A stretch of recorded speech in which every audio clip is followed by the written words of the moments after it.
আপনারা দেখছেন digital express official YouTube channel.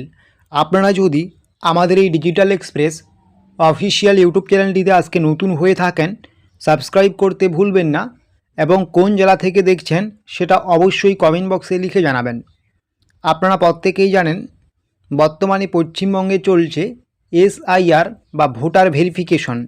এই ভোটার ভেরিফিকেশন বা এসআইআর নিয়ে গুরুত্বপূর্ণ 4টি কোশ্চেনের উপর আজকের এই ছোট্ট ভিডিও, তাই আপনারা ভিডিওটাকে স্কিপ একদমই করবেন না এবং আপনাদেরকে নিয়ে আমাদের যে WhatsApp group, WhatsApp channel, Telegram channel আছে, অবশ্যই আপনারা সেগুলোতে যুক্ত হয়ে যাবেন। ভিডিও ডেসক্রিপশন বক্সে প্রত্যেকটা লিঙ্ক দেওয়া আছে। যে গুরুত্বপূর্ণ 4টি প্রশ্নের উত্তর আজকে আমরা দেব, প্রত্যেকটা ভোটারের কিন্তু এই কোশ্চেনগুলো জেনে থাকা ভালো। 1 নাম্বার যে কোশ্চেনে অ্যান্সার দেব আপনাদেরকে আমরা, খসড়া তালিকায় আপনার যদি নাম না থাকে 16ই ডিসেম্বর যে ড্রাফট ভোটার লিস্ট প্রকাশিত হবে, সেখানে যদি আপনার নাম না থাকে, আপনার নাম না থাকলে বা লিস্টে নাম না দেখলে কি করণীয় সেটা জানতে পারবেন। কাদের ডাকা হবে শুনানিতে সেটাও ডিটেলসে জানিয়ে দেব 2 নাম্বারে। 3 নাম্বারে নোটিশ কিভাবে আপনার বাড়িতে পৌঁছাবে হিয়ারিংয়ের সেটাও জানিয়ে দেব। এবং যদি নোটিশ পাওয়ার পরে 4 নাম্বারে আপনি কোনো কারণে শুনানির দিন সেখানে উপস্থিত হতে না পারেন, শারীরিক অসুস্থতা হতে পারে বা অন্য কোনো সমস্যাজনিত কারণে, তাহলে কি হবে ডিটেলসে জানতে পারবেন। তাই স্কিপ করবেন না, শেষ পর্যন্ত দেখবেন। 1 নাম্বার যে প্রশ্ন উত্তর আপনাদেরকে দেব, খসড়া তালিকায় যদি আপনার নাম না থাকে তাহলে কি করতে হবে। তো কি বলা হয়েছে, খসড়া তালিকায় নাম না থাকলে করণীয়, খসড়া ভোটার তালিকা যাচাই করার পরে যদি দেখেন আপনার নাম সেখানে নেই, তবে আতঙ্কিত হবার কোনো কারণ নেই। নির্বাচন কমিশনের নিয়ম অনুযায়ী এই পরিস্থিতিতে আপনাকে অবিলম্বে নির্দিষ্ট কিছু পদক্ষেপ নিতে হবে।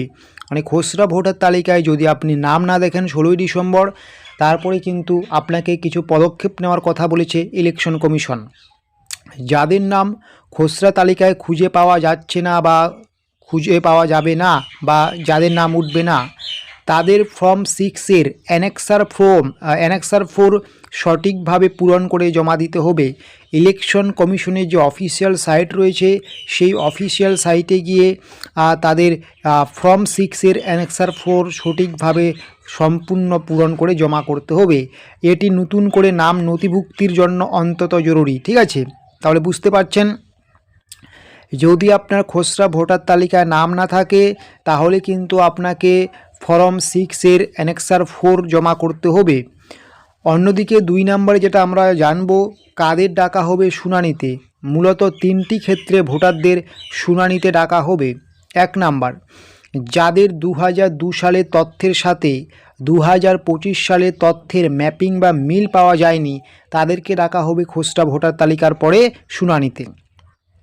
2 নাম্বার, যারা এনুমেরেশন ফর্মের নিচে থাকা 2002 সালের অংশটি পূরণ করতে পারেনি তাদেরকেও ডাকা হবে।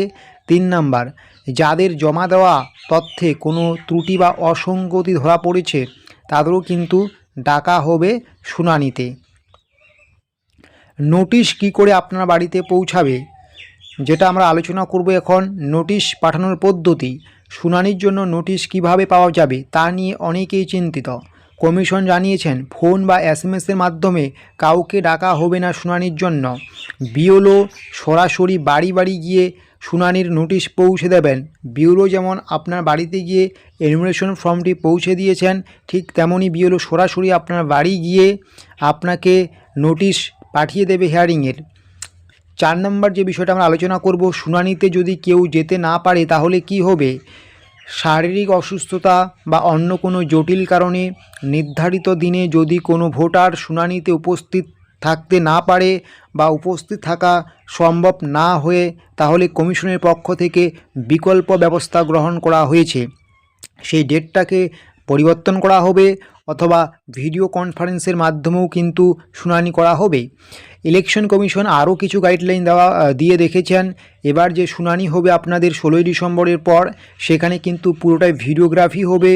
আপনার ব্লক অফিস বা সরকারি অফিসগুলোতেই কিন্তু আপনার নিকটবর্তী সেগুলোতেই হবে শুনানি। সেই শুনানিতে যাদের ডাক পড়বে নির্দিষ্ট সময় মতোই যেতে হবে। শারীরিক অসুস্থতা বা জটিল কোনো সমস্যা থাকলে ডেট পরিবর্তন করা হবে। বা ভিডিও কনফারেন্সের মাধ্যমে শুনানিতে অংশগ্রহণ করতে হবে।